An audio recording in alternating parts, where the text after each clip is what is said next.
Welcome to YOUCANIC. In this video we're going to show you how to remove and replace the clock spring on a Kia. Here we have a 2016 Kia Optima. The procedure is going to be similar for other models as well, even though the part is going to be a different part number. So what you're going to do is you're going to start the Phillips screw right at the bottom here, at the bottom of this plastic piece right in the center. This Phillips screw, we have removed that. Once you remove that, then you can pop this up at first, so this upper piece comes off, and once that comes off, it's going to expose these two screws right here. You can see these two screws. These are Phillips screws, 1, 2. You don't want a screwdriver to remove these, and then you want to move this and pull this down, and you can actually remove that lower piece completely if you want to, because it's going to make it easier for us to disconnect the connectors, and this just slides out and comes off. Now we got two connectors here. Now grab a flathead screwdriver. On this first one, the white connector, you can press it and pull. So you press this here and then pull that down. Now this next connector is a yellow connector that connects the airbag wires. So what you want to do, this is going to have a locking mechanism. So it has a place right here. First you want to pull that forward. I'm pushing that forward to unlock it and then lock it. So let me show you right here. So what you're doing, you're moving this piece right here back, and then you can pull that, because you can't pull this connector without pulling it. Now do not pull on these wires here.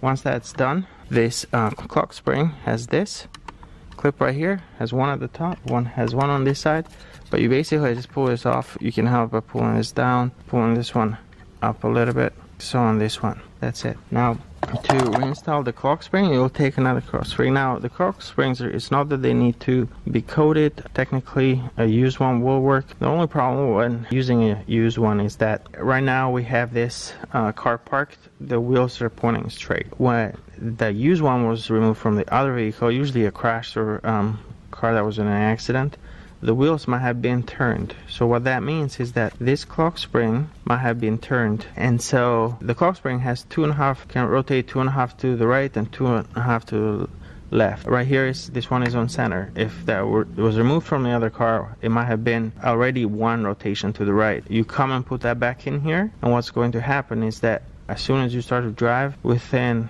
minutes or after a few driving cycles, there's ribbons inside here. They get stretched too much, because to the right you don't have any more room. You only have 1.5 rotation, but when you're turning, when you're making full right turns, you're turning the steering wheel twice, and there's no room for that ribbon to stretch. We do have another video that explains basically find the center, bring the clock spring back in center. So what you basically can do is rotate it all the way to the right. Once you feel that little bit of resistance stop, go all the way to the left. Once you feel that resistance stop, you usually count maybe 5 or 6 rotations total. So you can go to one side and then come back. If it was 3 rotations or maybe 5, you'd come back 2.5, or you'd come back 3. So we have another video on that you can watch. But if it's a new clock spring, it should already be set on center. So what you do is you'll go ahead and reinstall. Just press that in, so it locks in place. That's it. Here you have to in.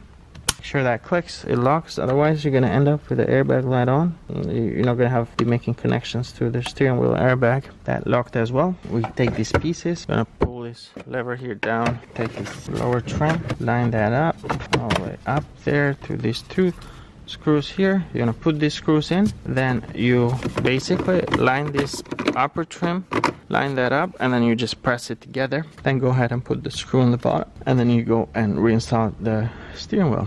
And that's it. That's how you replace a clock spring on a Kia. And we do have that other video on how to remove the steering wheel and the airbag, and the other tutorial on that. So make sure to watch that as well. Thank you for watching.